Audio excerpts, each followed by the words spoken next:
సరికొత్త వ్యూహానికి తెరలేపారు America president Donald Trump. పక్కలో బల్లెంలా మారిన దేశాలను తమ వైపు తిప్పుకోవడానికి పెద్ద ప్లాన్ వేశారు. భారత్, రష్యా, చైనా, జపాన్తో పాటు అమెరికాను కలుపుకుని పంచదేశాల కూటమి ఏర్పాటు చేసే యోచనలో ఉన్నట్టుగా తెలుస్తోంది.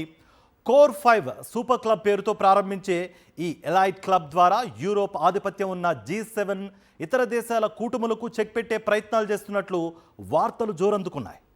ఇదే అంశానికి సంబంధించి మరింత సమాచారం మా ప్రతినిధి వెంకటేష్ ఢిల్లీ నుంచి అందిస్తారు.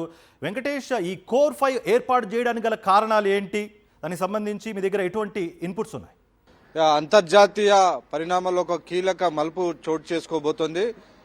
అంతర్జాతీయంగా చాలా సూపర్ పవర్ తో ఉన్నటువంటి 5 దేశాలు కలిపి ఒక సూపర్ 5 క్లబ్ ను ఏర్పాటు చేయబోతున్నారు. సో దీని పేరు C5 గా నామకరణం చేశారు. సో ఈ కోర్ 5 దేశాలకు సంబంధించి America, China, Russia, Japan, India ఈ 5 దేశాలు కలిసి ఒక కొత్త కూటమి ఏర్పాటు చేయబోతున్నాయి. సో దీని ద్వారా ప్రపంచ దేశాలన్నిటిని కూడా శాసించేటువంటి ఒక పవర్ తమకు లభిస్తుందని ఆశిస్తున్నారు. సో ఆ మేరకు దీనికి పూర్తిగా రూపకర్త ఐడియా అంతా కూడా డొనాల్డ్ ట్రంప్, అమెరికా అధ్యక్షుడు డొనాల్డ్ ట్రంప్ ఈ ఐడియాతో ఉన్నారు. దీనిపై సంబంధించి అంతర్గతంగా చర్చలు జరుగుతున్నాయి. సో ఈ 5 దేశాలు కూడా ప్రపంచంలో అత్యంత శక్తివంతమైనటువంటి దేశాలు. ఇందులో 3 ఆసియా దేశాలే, రష్యా, చైనా, జపాన్, ఇండియా.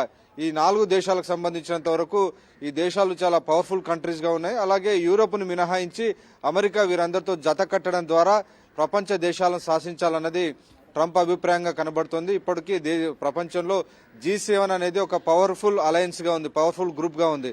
ఇందులో అత్యధికంగా యూరోప్ కంట్రీస్ ఉన్నాయి, ఫ్రాన్స్ గానీ, ఇంగ్లాండ్ ఇలాంటి కంట్రీస్ ఉన్నాయి. సో వీటిని మినహాయించి ఆసియా దేశాలతో కలిపి ఒక కొత్త కూటమిని ఏర్పాటు చేయాలనేది అమెరికా అధ్యక్షుడు డొనాల్డ్ ట్రంప్ చేస్తున్నటువంటి వ్యూహం. నిన్న చూసాం మనం, 2 రోజుల కిందట అమెరికా అధ్యక్షుడు డొనాల్డ్ ట్రంప్ ప్రధాని నరేంద్ర మోడీకి ఫోన్ చేసి మాట్లాడారు. ఇద్దరి మధ్య తరచుగా ఈ మధ్య కాలంలో ఫోన్ సంభాషణలు జరుగుతున్నాయి. అలాగే రష్యా అధ్యక్షుడు వ్లాదిమిర్ పుతిన్ కూడా వారం కిందటే ఢిల్లీకి వచ్చి నరేంద్ర మోడీతో సమావేశం జరిపినటువంటి పరిస్థితి. సో మొత్తానికి అంతర్జాతీయ పరిణామాలు చూస్తే ఒక కొత్త కూటమి ప్రపంచాన్ని శాసించే దిశగా కోర్ 5 సూపర్ క్లబ్ ఏర్పాటు కాబోతుందనేటువంటి పరిణామాలు మనకు కనబడుతున్నాయి.